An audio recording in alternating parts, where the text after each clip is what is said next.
Oke, assalamualaikum warahmatullahi wabarakatuh. Seperti di video yang sebelumnya, saya akan mereview dua buah pisau. Tapi ini saya pisah jadi dua. Yang pertama kita review yang Aitor yang KW. Nah, ini dia tampilannya Aitor KW. Cloning atau KW ya sama aja lah, pokoknya masih bukan ori. Ini bagian logo ternyata cukup pas untuk saya kasih. Saya ganti pakai uang logam 50-an. Soalnya logonya saya bilang agak burem, ketara betul kalau bukan ori. Nah, kalau penampilan luar fisiknya kayak gini lah, kurang lebih hampir sama kayak Aitor, hampir sama, malah bisa dibilang sama lah. Kita buka satu persatu, kita mulai bedah satu persatu. Pisau kita kesiniin dulu aja. Kita mulai dari sarungnya dulu. Mulai dari kelengkapan di sarung, tali. Ini untuk di paha, biar pisau ini enggak lari-lari kalau pas kita bawa lari. Terus juga pas untuk biar kalau duduk pisau ini enggak menggantung tapi ikut dengan posisi paha, jadi lebih nyaman gitu.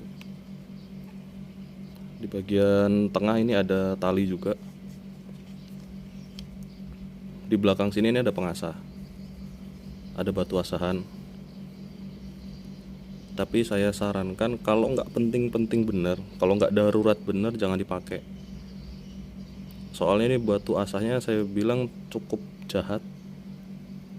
Dia apa ya, ngikisnya terlalu parah gitu. Misalkan kita gesek, agak peyang gitu mata pisaunya jadinya. Kecuali kalau misalkan kita emang kondisi darurat betul, lagi di mana, di kebun atau di hutan. Kayak kalau hutan jangan bawa pisau inilah. Saya nggak sarankan untuk bawa pisau ini.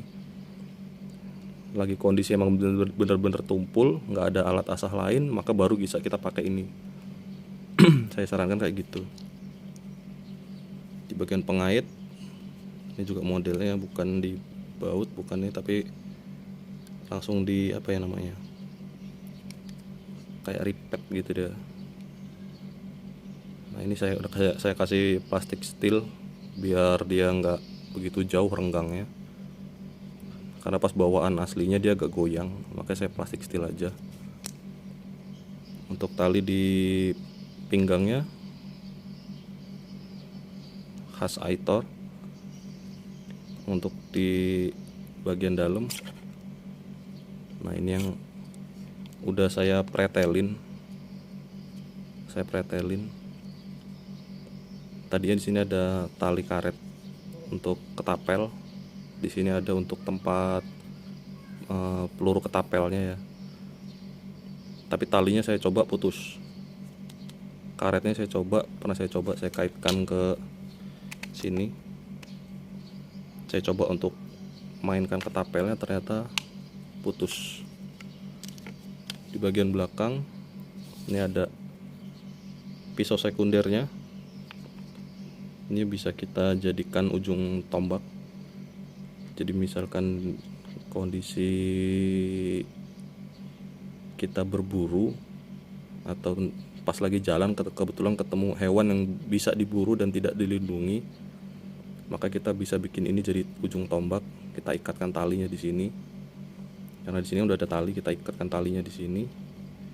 Nah, atau misalkan emang di sungai itu ada ikan yang kelihatan dan potensi untuk di tombak bisa, maka bisa kita mainkan karena di sini ada kait. Jadi begitu ini masuk ke dalam daging, kita tadi nggak bakal lepas. Agak susah dia ngelepasin ya, karena di sini ada pengaitnya lagi.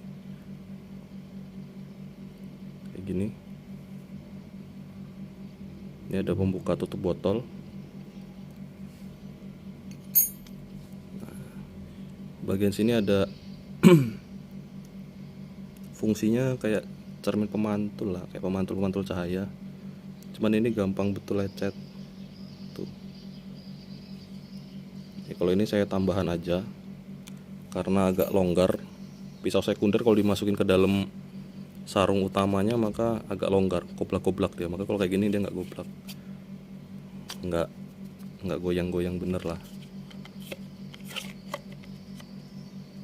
Kebalik.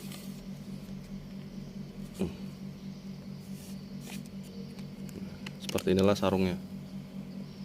Kita mulai review ke bagian utamanya, yaitu pisaunya. Pisaunya udah lecet-lecet, bahkan catnya menghilang. Dari baru pun saya pakai untuk membelah kayu, dia langsung lecet di sini. Dia langsung ada lecet. Jadi membelah dengan cara batoning ya, kita pukul. Tak, ternyata di sini langsung lecet dia. Hilang, bukan lecet lagi tapi ngelotok. Catnya langsung hilang. Kalau ini sampai separah ini emang karena saya pakai untuk menggali tanah. Saya kalau pas ke kebun itu saya untuk pas habis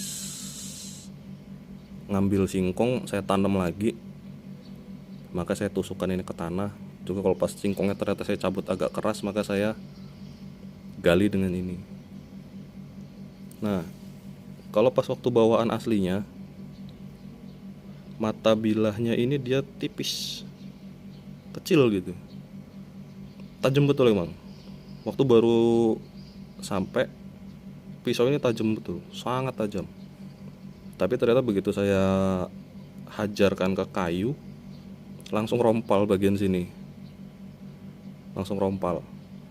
Nah itulah makanya saya bisa tahu kenapa batu asah yang ada di sarung ini sangat jahat betul, karena waktu saya asahkan, hilang rompalnya langsung hilang, sekali aja langsung hilang dia. Berarti kan sangat mengikis sekali. Nah ini matanya udah saya lebarkan, saya bikin lebar. Ini sampai sekarang alhamdulillah, kalau hanya untuk sekedar kita untuk ngambil singkong, motongin batang singkong untuk ditanam lagi, gali tanah, untuk kita secara kasar ya ditusukkan ke tanah begini, beberapa kali sempat kena batu. Alhamdulillah sih nggak rompal setelah saya rubah matanya.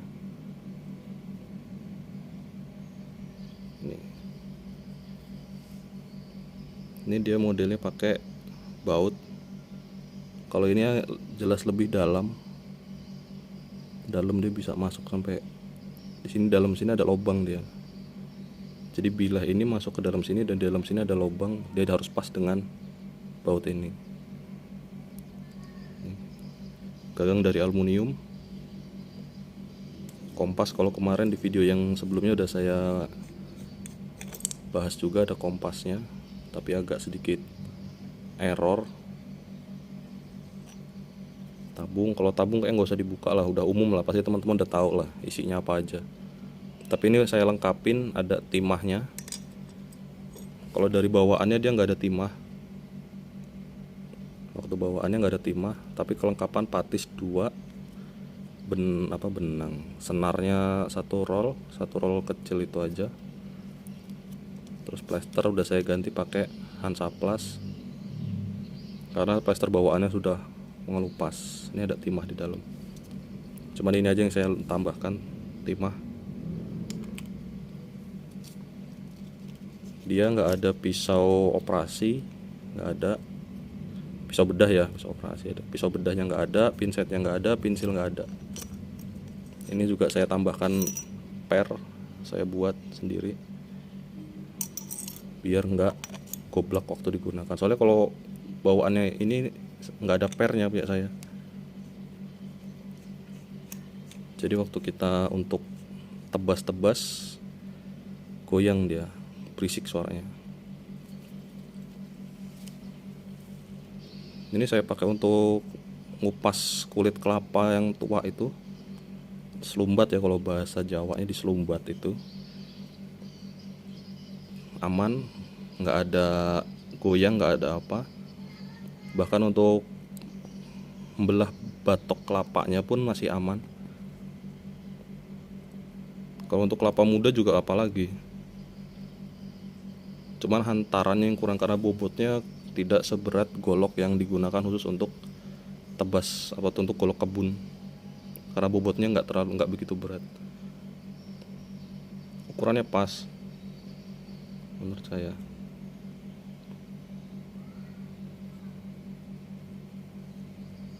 Di sini saya nggak uji soalnya nggak bawa kertas saya, ketajamannya gimana sekarang. Tapi yang jelas ini nggak begitu tajam karena untuk kertas sangat kasar, hasilnya kasar.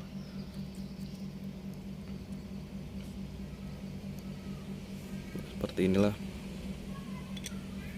Aitor Jungle King 2 cloning atau replika atau KW. Jadi kalau buat teman-teman yang ingin beli Aitor,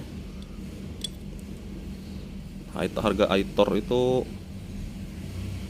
kalau yang ori cukup mahal, sekitar 2 jutaan.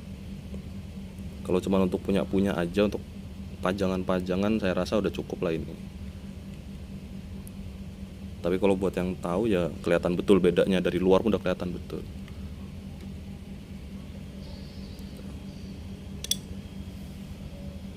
Recommended lah kalau untuk penggunaan ringan, penggunaan harian aja, untuk kebun, untuk bukan untuk pekerjaan berat. Kayu-kayu kecil untuk kita bikin api masih bisa. Oke, sekian dulu reviewnya. Terima kasih. Wassalamualaikum warahmatullahi wabarakatuh.